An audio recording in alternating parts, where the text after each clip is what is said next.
कार्तिक के देवउठान एकादशी की कथा। अथ प्रबोधिनी एकादशी। शुक्ल पक्ष एकादशी महात्म्य।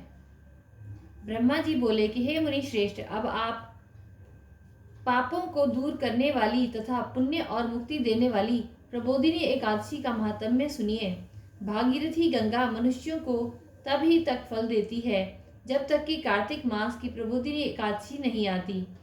कार्तिक मास की शुक्ल पक्ष की प्रबोधिनी एकादशी के व्रत का फल 1 सहस्र अश्वमेघ 100 राजसूय यज्ञ के बराबर होता है। नारद जी ने पूछा कि हे पिताजी, एक संध्या को भोजन करने से तथा रात्रि में भोजन करने तथा पूरे दिन उपवास करने से क्या फल मिलता है, उसे आप समझाइए। ब्रह्मा जी बोले कि हे नारद, एक समय को भोजन करने से एक जन्म का पाप दूर होता है। सायंकाल भोजन करने से 2 जन्म का समस्त पाप नष्ट हो जाते हैं। उपवास से 7 जन्म के पाप नष्ट हो जाते हैं।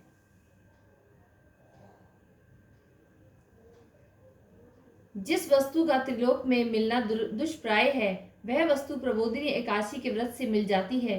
प्रबोधिनी एकादशी के प्रभाव से सुमेर पर्वत के समान कठिन पाप क्षण मात्र में ही नष्ट हो जाते हैं। अनेकों पूर्व जन्म के किए हुए बुरे कर्मों का वह प्रबोधिनी एकादशी का व्रत क्षण भर में ही नष्ट कर देता है।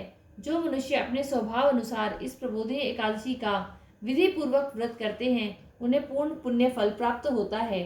हे मुनिवर, जो मनुष्य श्रद्धा पूर्वक थोड़ा भी पुण्य करता है, उनको सुमेरु पर्वत के समान अटल फल हो जाता है। जो मनुष्य अपने हृदय के अंदर ऐसा ध्यान करते हैं कि मैं प्रबोधिनी एकादशी का व्रत करूंगा, उनके 100 जन्म के समस्त पाप नष्ट हो जाते हैं। जो मनुष्य प्रबोधिनी एकादशी के दिन रात्रि को जागरण करते हैं, उनकी बीती हुई तथा आने वाली 10,000 पीढ़ियां विष्णु लोक में जाकर वास करती हैं और नरक में अनेक दुखों को भोगते हुए पितृ विष्णु लोक जाकर सुख भोगने लगते हैं। ब्रह्म हत्या आदि महान पाप संसार में जितने भी तीर्थ हैं तथा जितने भी तीर्थों की आस की जा सकती है, वह सब प्रबोधिनी एकादशी का व्रत करने वाले के घर में रहते हैं।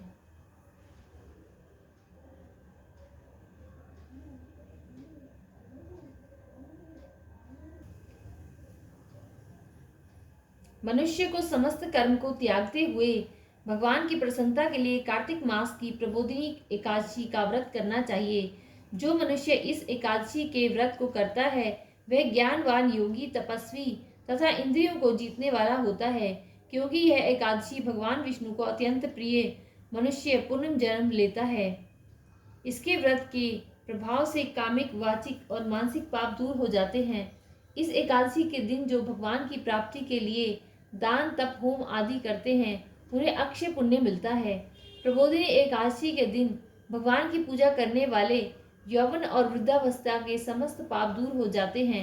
इस एकादशी की रात्रि को जागरण करने का फल चंद्र सूर्य ग्रहण के समय स्नान करने के फल से सहस्त्र गुना अधिक होता है। मनुष्य जन्म से लेकर जो पुण्य करता है, यह पुण्य प्रबोधिनी एकादशी के व्रत के पुण्य के समान सामने व्यर्थ है। जो मनुष्य प्रबोधिनी एकादशी का व्रत नहीं करते, उनके सारे पुण्य व्यर्थ जाते हैं। इसलिए हे नारद, तुमको भी विधि पूर्वक भगवान विष्णु की पूजा करनी चाहिए। जो मनुष्य कार्तिक मास में धर्मपरायण होकर अन्य व्यक्तियों का अन्न नहीं खाते, उन्हें चंद्रायण व्रत का फल मिलता है। कार्तिक मास में भगवान दान आदि से उतने प्रसन्न नहीं होते जितने कि शास्त्रों की कथा सुनने से प्रसन्न होते हैं। कार्तिक मास में जो मनुष्य भगवान की कथा को थोड़ा सा भी बहुत पढ़ते हैं या सुनते हैं, उन्हें 100 गौ के दान का फल मिलता है।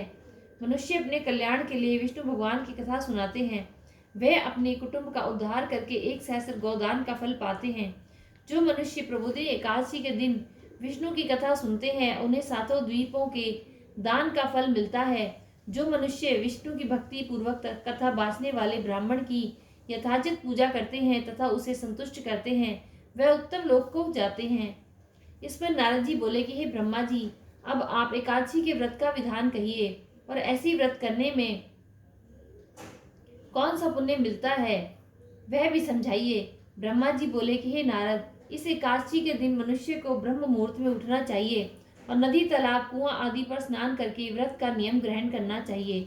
उस समय भगवान से विनय करनी चाहिए कि हे भगवान, आज मैं निराहार रहूंगा और दूसरे दिन भोजन करूंगा। इसलिए आप मेरी रक्षा करें।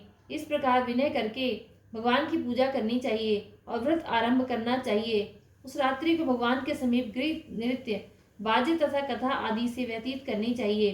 प्रबोधिनी एकादशी के दिन कृष्णता को त्याग कर बहुत से फूल, फल, अगरबत्ती, धूप आदि से भगवान की आराधना करनी चाहिए। शंख के जल से भगवान को अर्घ्य देना चाहिए। इसका पुण्य समस्त दान आदि से करोड़ गुना फल मिलता है। जो मनुष्य अगस्त्य के फल से भगवान की पूजा करता है उन्हें अंत में मुक्ति मिलती है। कार्तिक मास में जो मनुष्य तुलसी जी से भगवान की पूजा करता है उनके 10,000 जन्म के समस्त पाप नष्ट हो जाते हैं। जो मनुष्य इस मास में भी तुलसी जी के दर्शन करते हैं या छूते हैं, ध्यान करते हैं, तर्पण करते हैं अथवा सेवा करते हैं, वे 1000 कोटि युग तक भगवान के घर में रहते हैं। जो मनुष्य तुलसी का पेड़ लगाते हैं उनके कुटुंब में जो पैदा होते हैं वह प्रलय के अंत तक विष्णु लोक में रहते हैं। जो भगवान की कदम्ब के फूल से पूजा करते हैं वे यमराज के दुखों को नहीं पाते। समस्त मनोवांछाओं को पूरा करने वाले भगवान कदम्ब के फूलों को देखकर अत्यंत प्रसन्न होते हैं। यदि उनकी कदम्ब के फूलों से पूजा की जाए तो बात ही क्या है। जो गुलाब के फूल से भगवान की पूजा करते हैं उन्हें मुक्ति मिलती है। जो आदमी बबूल और अशोक के फूल से भगवान की पूजा करते हैं वे अनंत काल तक शोक रहित होते हैं। जो आदमी विष्णु की सफेद और लाल कनैल के फूलों से पूजा करते हैं उन पर भगवान 4 युगों तक प्रसन्न रहते हैं। जो आदमी भगवान की पूर्व दल से पूजा करते हैं उसे पूजा का 100 गुना फल अधिक पाते हैं। जो भगवान की समीप वैसे पूजा करते हैं वह भगवान यमराज के मार्ग को सरलता से पार कर जाते हैं। जो मनुष्य चंपक फूल से भगवान की पूजा करते हैं वह आवागमन के चक्कर से छूट जाते हैं। जो मनुष्य सुनहरी केतकी का फूल भगवान पर चढ़ाते हैं उनके करोड़ों जन्मों के पाप दूर हो जाते हैं। जो मनुष्य पीले और रक्त वर्ण कमल के सुगंधित फूलों से भगवान की पूजा करते हैं उन्हें श्वेत दीप में स्थान मिलता है।